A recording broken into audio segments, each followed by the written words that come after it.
The concept and design of this watercolor painting is based on the Hanged Man tarot card. For those of y'all who are unfamiliar with tarot, it's like a deck of cards and they have images that represent certain archetypes or ideas. The images are loaded with symbolism and there's different ways that you can think about their meanings and apply it to your life.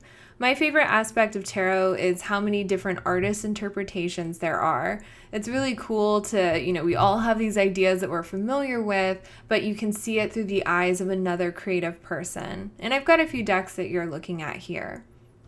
The specific card I'm interested in today is the Hanged Man. This card isn't about punishment or execution, but it's about stillness and waiting.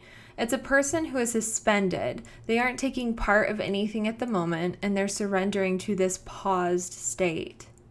I really like this interpretation of the Hanged Man from the Little Red Tarot website. I'll link it below. And it says, the Hanged Man is about being in limbo, patience, waiting. You do not have all the information yet, and you must wait and see what comes next. Doing nothing can be much harder than doing something. We are so used to leaping into a situation and dealing with it quickly. It is an act of bravery and strength to simply hold back. It is the art of simply allowing peace with what is, peace with the self. So let's talk about the art making part. For the reference, I had my husband stand in a chair and take a picture of me lying on the floor. We tried this me hanging off the edge of some furniture, but it was incredibly awkward looking. And so this was the kind of pose and everything that I thought would be best. I took inspiration from the pose on the card and the upside down design, but I decided to make some changes so the clothes are neutral colored. The traditional blue shirt with red pants is just not something I would ever wear, or I don't know, it didn't resonate with me. I also chose to forego the halo, and instead the face is framed with the dark hair.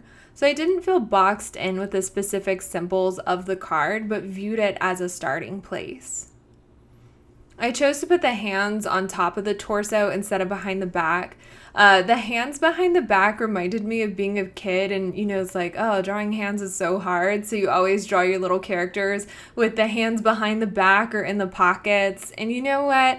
I am a grown-ass woman who can paint hands, so I put the hands on the front of the torso, and it was just a more natural looking pose.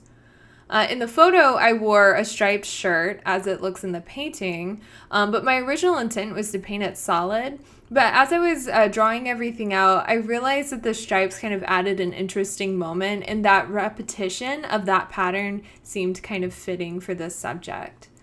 The background is white. It gives it a clean look that I enjoy in my watercolors, but it also adds to that suspended animation kind of feel. It's not a literal self-portrait in a physical space, but it's a portrait of a headspace. It's kind of surreal. I chose to black out the hair. For one, I kind of hate painting hair, but for two, I think that it's striking to have a solid black shape that really pops against the face and the white background.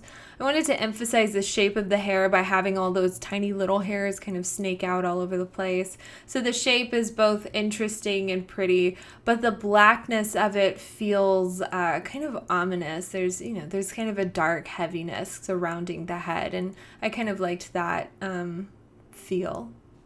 So this painting is a reflection of my time in quarantine, the waiting. There's a stillness to life that really can't be avoided or fixed. You just have to kind of sit in it and be okay.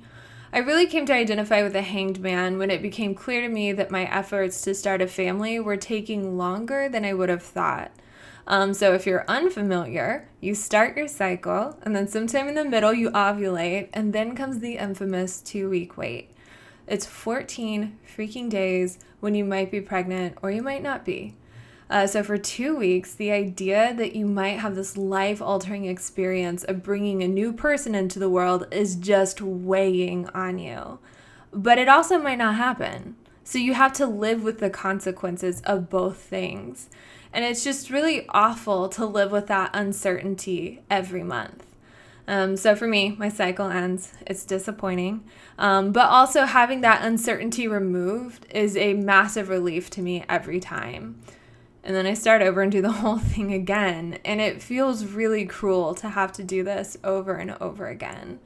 But having done this quite a few times at this point, it has gotten easier. I've grown more comfortable with being in the limbo of deciding what I want and not yet having that come to fruition. I'm really occupying a space between things, just suspended here, waiting. The Hanged Man embodies a peace with an uncomfortable situation, being okay with the present because there's nothing you can do. There's nothing to fight, there's nothing to fix, it is unchangeable. All you can do is be at peace until it's time where you can get upright and begin your journey moving forward.